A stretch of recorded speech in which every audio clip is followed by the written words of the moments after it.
Graça e paz, amada igreja. Ouro 24 quilates. A fé que salva. Ouro 24 quilates. A fé que salva. A guisa de introdução, o ouro em sua forma mais pura, não sei se você sabia disso, mas ele é considerado então o ouro 24 quilates. É um ouro que não se encontra facilmente nas joalherias, porque ficaria peças muito caras. Você tem ideia, um ouro mais comum de se encontrar é 18 quilates, que seria então apenas 75% ouro puro e 25% outros metais. O ouro mais puro então seria o de 24 quilates. Eu quero usar essa metáfora para perguntar: a sua fé é ouro 24 quilates? A sua fé, ela é ouro puro? Se fizesse um teste sobre ela, ela seria tão pura e valorosa quanto um ouro 24 quilates? Como saber, ao fim e ao cabo, se a minha fé ela é ouro 24 quilates, ou ela é ouro puro, ou ela é pura, verdadeira? Como saber se a fé que eu tenho, de fato, pode me salvar dos pecados e garante sobre a minha vida a salvação eterna? São perguntas que precisamos responder nessa noite. Com respeito a polêmicas que trabalharemos no texto de hoje, nós temos então nada mais nada menos, segundo Douglas Moo, o texto mais controverso de toda a carta de Tiago e um dos mais controversos de toda a Bíblia e de toda, por que não dizer, história do cristianismo. É o texto que trabalha então uma tensão entre justificação pela fé ou pelas obras. Romanos 3:28 diz assim: concluímos, pois, que o homem é justificado independentemente das obras da lei, diz Paulo. Aí em Tiago 2:24, o texto diz: verificais que uma pessoa é justificada por obras e não por fé somente. Ora, os dois textos parecem se contradizer. Responderemos então essa pergunta nessa noite, a mesma pergunta que Lutero fez, e a resposta do grande reformador foi: está errado, Tiago é a carta de palha, não deve ser colocada no cânon, porque ela contradiz a verdade paulina da justificação pela fé. Será? Será que o grande reformador Lutero, que traduziu toda a Bíblia para a língua alemã, estaria errado? Isso e outras coisas aprenderemos nessa noite. Tiago 2, versículo 14 até o verso 23. Abra a palavra de Deus no nosso texto-chave nessa noite. Caso você não tenha Bíblia, poderá acompanhar na tela.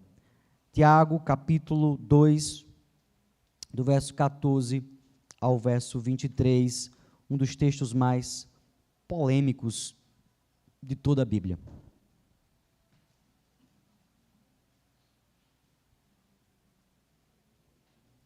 Meus irmãos, qual é o proveito se alguém disser que tem fé, mas não tiver obras? Pode acaso semelhante fé salvá-lo? Vamos juntos nos versículos ímpares. Se um irmão ou uma irmã estiverem carecidos de roupa e necessitados de alimento cotidiano, e qualquer dentre vós lhe disser: ide em paz, aquecei-vos e fartai-vos, sem contudo lhes dar o necessário para o corpo, qual é o proveito disso? A igreja. Assim também a fé, se não tiver obras, por si só está morta. Mas alguém dirá: tu tens fé e eu tenho obras. Mostra-me essa tua fé sem as obras, e eu com as obras te mostrarei a minha fé. Crês tu que Deus é um só? Fazes bem. Até os demônios creem e tremem. Queres, pois, ficar certo, ó homem insensato, de que a fé sem as obras é inoperante? Não foi por obras que Abraão, o nosso pai, foi justificado quando ofereceu sobre o altar o próprio filho Isaque? Vês como a fé operava juntamente com as suas obras. Com efeito, foi pelas obras que a fé se consumou.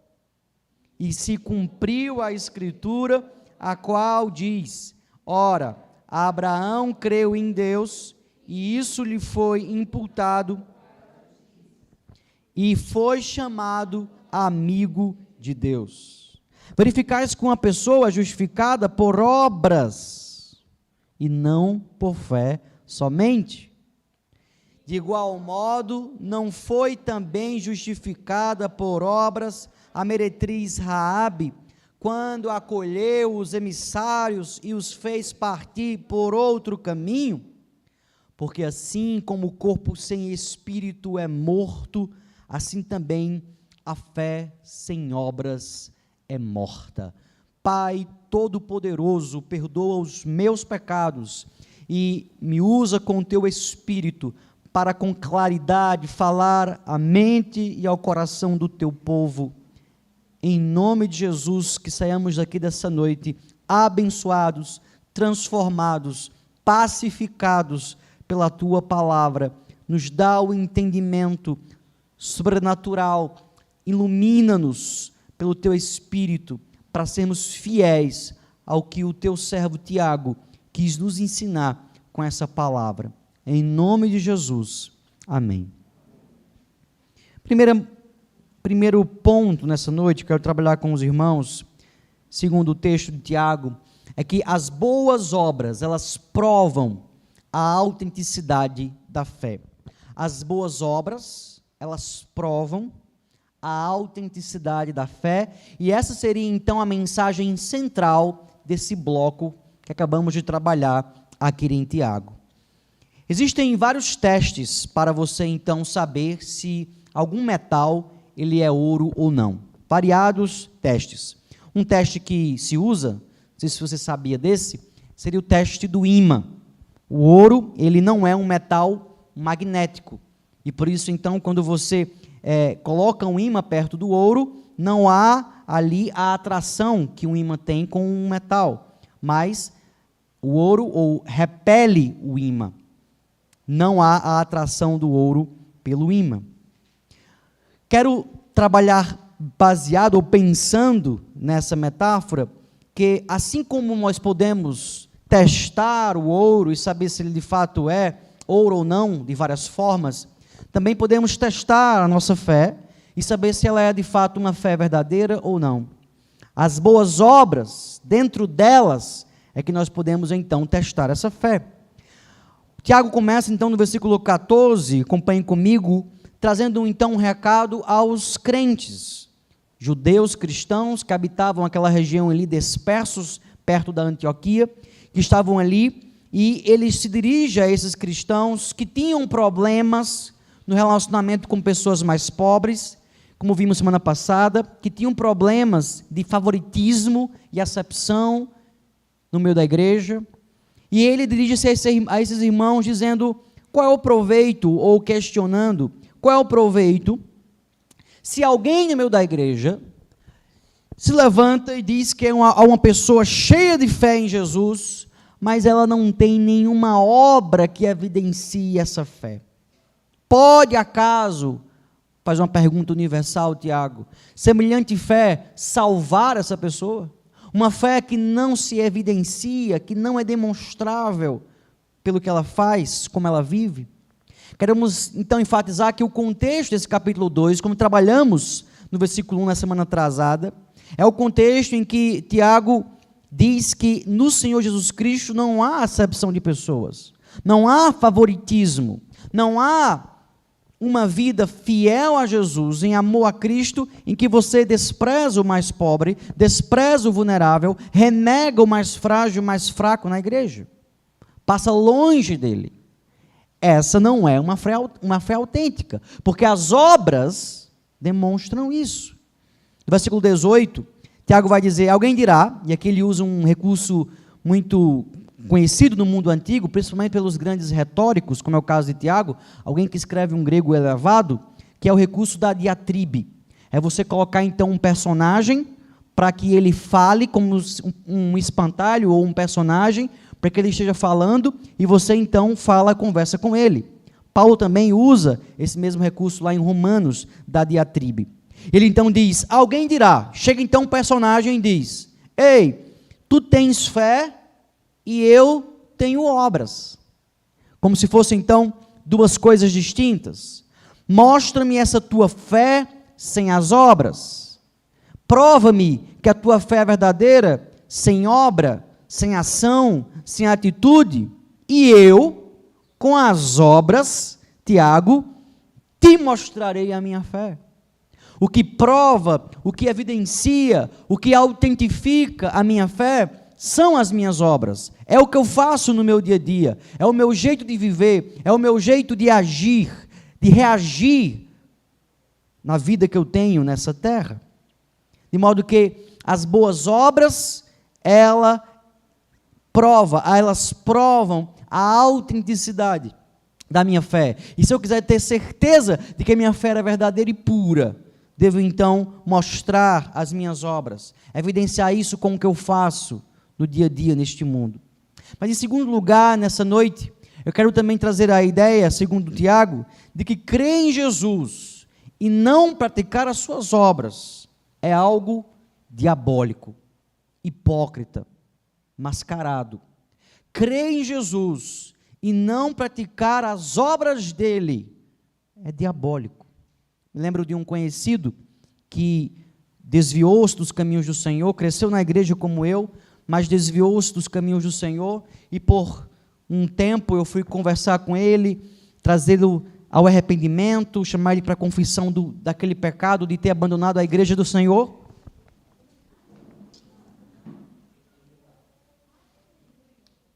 Desligado.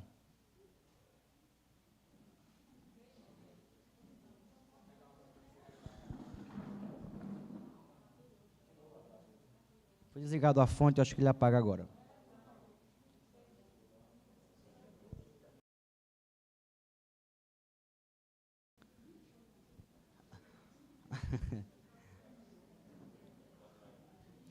Onde tem fumaça, tem fogo. Onde tem obra de amor cristão, há um coração verdadeiro cristão.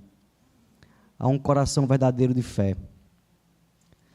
Irmãos, o texto continua dizendo, no verso 19, acompanhem comigo, crês tu que Deus é um só? Tiago, então, dirigindo-se àqueles irmãos cristãos judeus, usa aqui uma alusão do Shema judaico, Deuteronômio capítulo 6. O que é que diz lá? Ouve, ó Israel, o Senhor nosso Deus é o único Senhor. Então, se dirigindo a eles, Tiago diz, vocês creem nessa verdade judaica, não é? Lá do texto da lei Torá, lá do texto da Torá, da lei mosaica, que Deus é um só, vocês não creem nisso? E a resposta deles seria, claro que nós cremos. Mas ele diz, fazes bem, sabe que, entenda uma coisa, apesar disso ser importante, crer na ortodoxia, crer na doutrina correta, crer no que a Bíblia diz sobre Deus, em quem Ele é de fato, apesar de tudo isso, entenda uma coisa, até os demônios são, de certa forma, ortodoxos. Até os demônios têm uma certa crença na ortodoxia bíblica. Ninguém conhece mais, ou dificilmente alguém conheça mais a Bíblia no sentido natural do que os demônios que estão lidando com as Escrituras desde o início em que elas foram escritas. E que conhece elas de capa a capa, como por exemplo o Satanás na tentação a Jesus, citando de cor a Bíblia. Quando Jesus vem à terra, os demônios conhecem de longe o Cristo e diz, viestes para perder-nos, não é a nossa hora, a gente sabe da Bíblia, a gente conhece a ortodoxia, a gente sabe das profecias, de que a gente vai ser julgado e condenado, é a nossa hora já agora? E aí Jesus age de uma forma de que, de fato, não era ainda a hora deles, e não era ainda a hora deles serem jogados no inferno. Os demônios acreditavam nas profecias sobre eles, acreditam no julgamento que irá ser efetivado, e essa crença leva eles com um coração ímpio ou mau a fazer uma maldade mais intensa, a correr ainda mais para levar o máximo possível de pessoas com eles, sabendo do que os acontecerá no final dos tempos. A palavra aqui para tremem, os demônios creem e tremem, é uma palavra só usada aqui em Tiago, e perceba que eu tenho falado várias vezes de palavras que são unicamente usadas em Tiago. Isso mostra a sua riqueza vocabular, isso mostra como o seu texto é rico em grego. E a palavra aqui é uma palavra usada também em português, frissó, que em português é frisson, a gente usa, frisson, e é o quê? Tem até músicas de autores, cantores famosos com essa palavra frisson.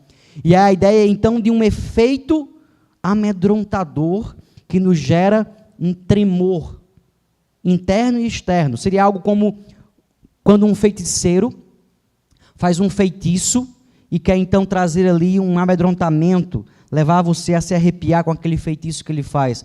Aplicando para hoje, seria o que um diretor de um filme de terror busca quando ele vem fazer aquele filme. Ele quer o quê? Assustar você. Ele quer o quê? Fazer você ficar tremendo de medo.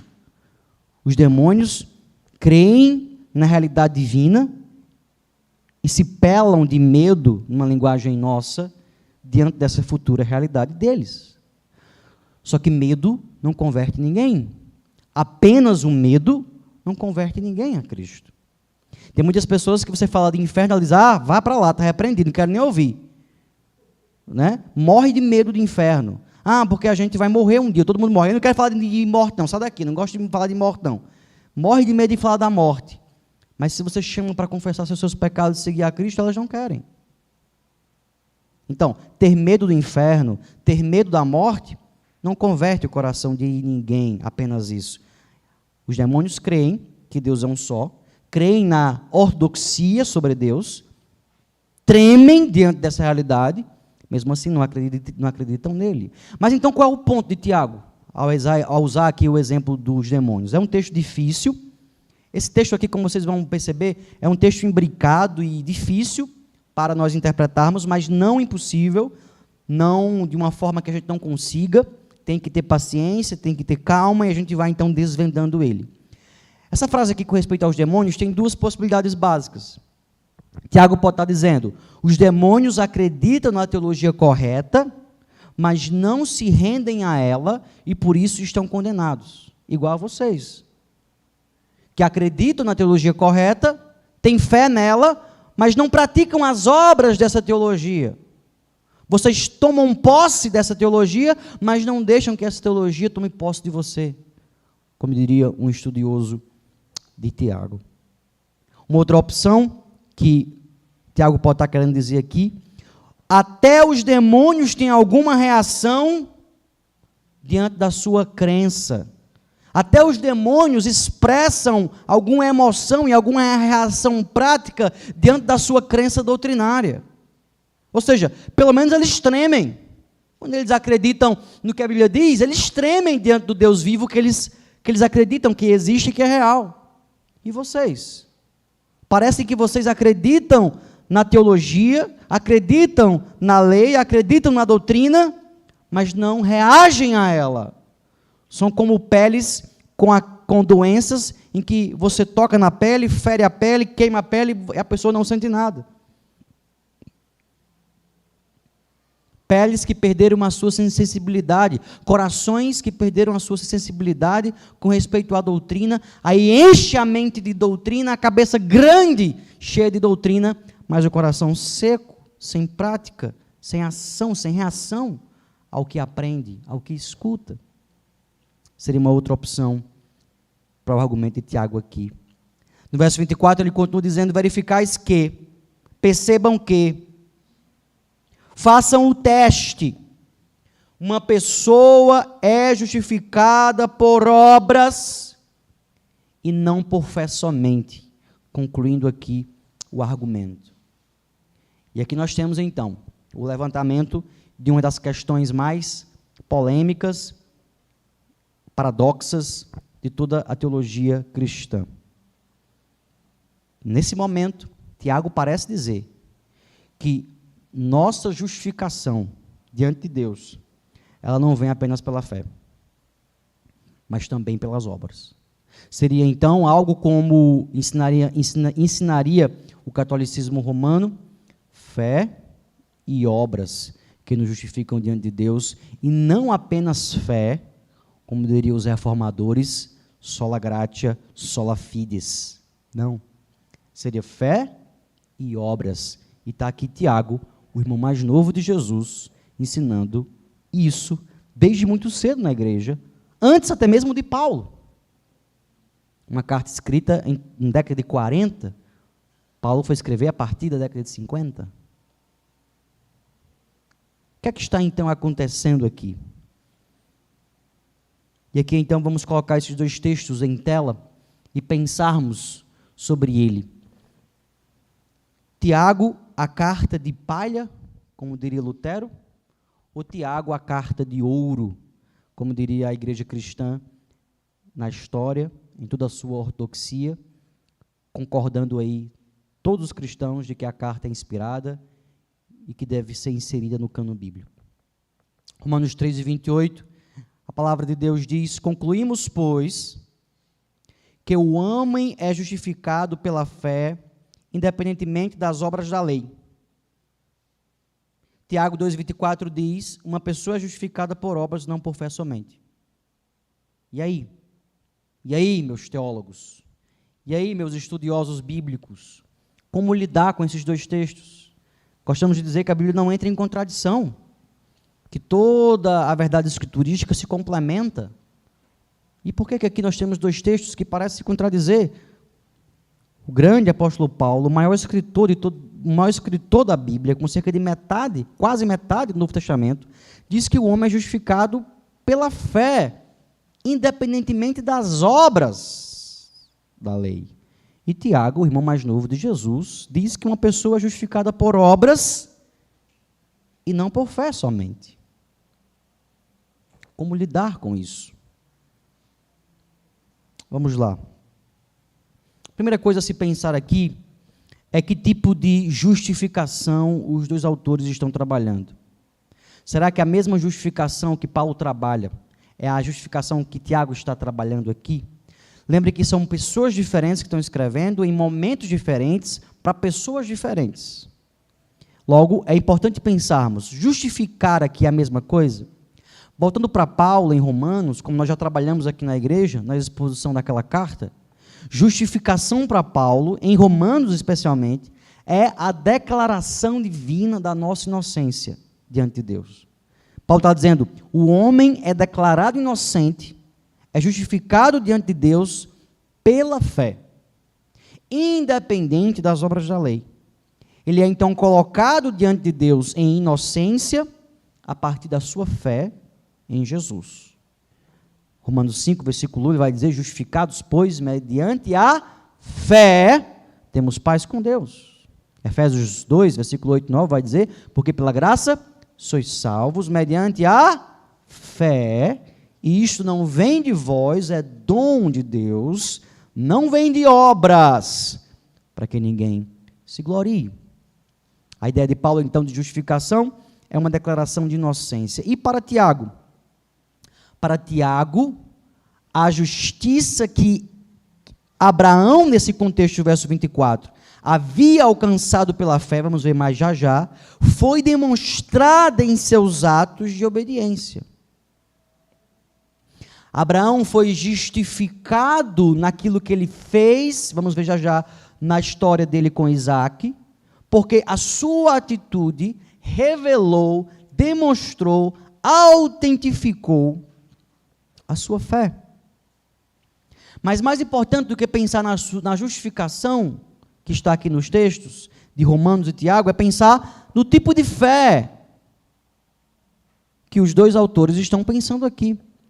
Claramente, nós vemos que Tiago pensa na fé como uma coisa prática, como uma coisa do dia a dia. Fé é amar o próximo, fé é fazer pelo outro, fé é tratar bem o mais pobre do meio da igreja e não desprezá-lo.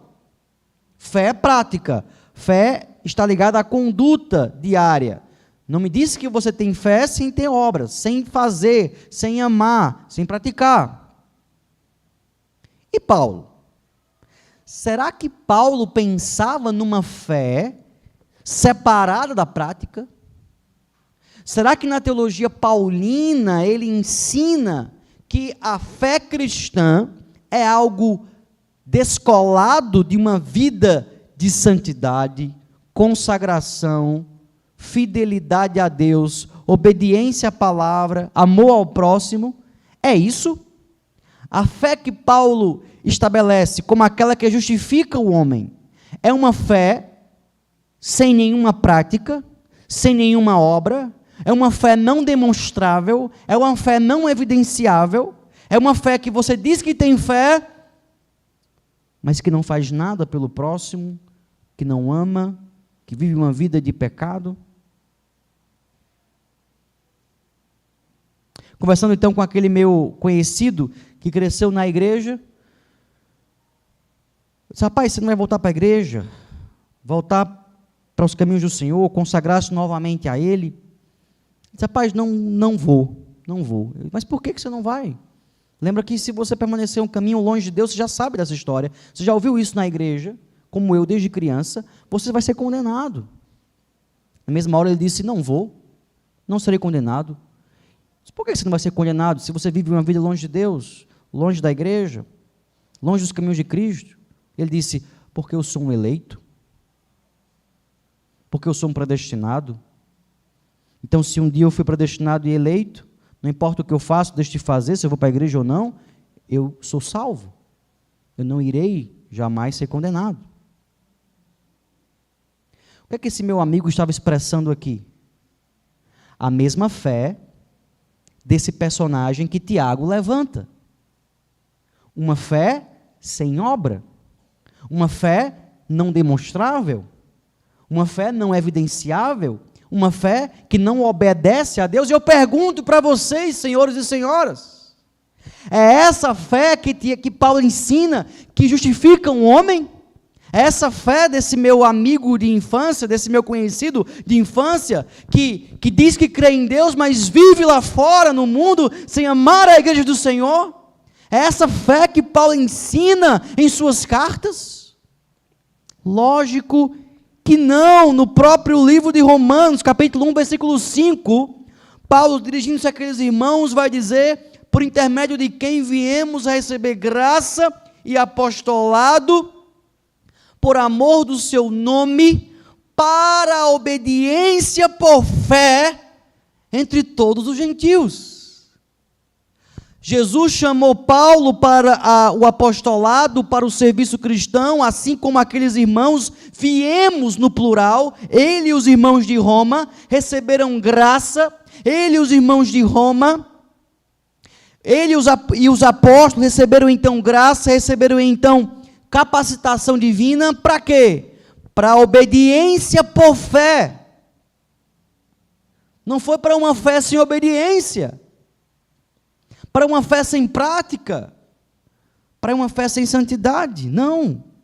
Gálatas 5:6 ele diz: porque em Cristo Jesus nem a circuncisão nem a incircuncisão tem valor algum, mas a fé que atua pelo amor.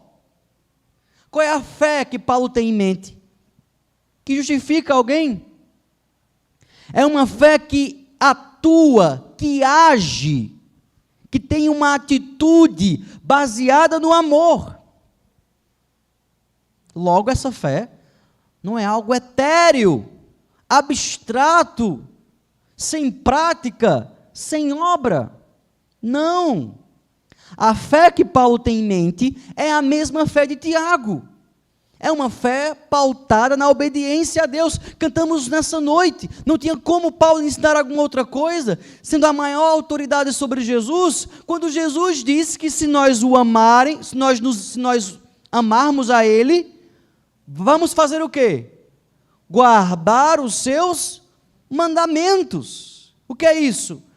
Um amor a Jesus, uma crença em Jesus, uma fé em Jesus verdadeira. Guardo os mandamentos dele. Eu posso dizer que se eu não guardo os mandamentos de Jesus, eu não o amo, eu não tenho fé nele, e logo essa minha fé não me salva. Podemos concluir então que sim, o grande Lutero, apesar de ser um grande homem de Deus, um grande teólogo da história do cristianismo, errou feio em não entender o que Tiago estava querendo nos ensinar aqui. contrariando então a sua frase de que Tiago é a carta de palha. Não. A fé que não seja a fé que Tiago apresenta é uma fé de palha. Uma fé sem obras é uma fé de palha, e não a carta de Tiago. É uma fé facilmente destruível. Uma fé que não passa pelo teste da aprovação. Paulo concordaria totalmente com Tiago. Quero, indo para o fim do terceiro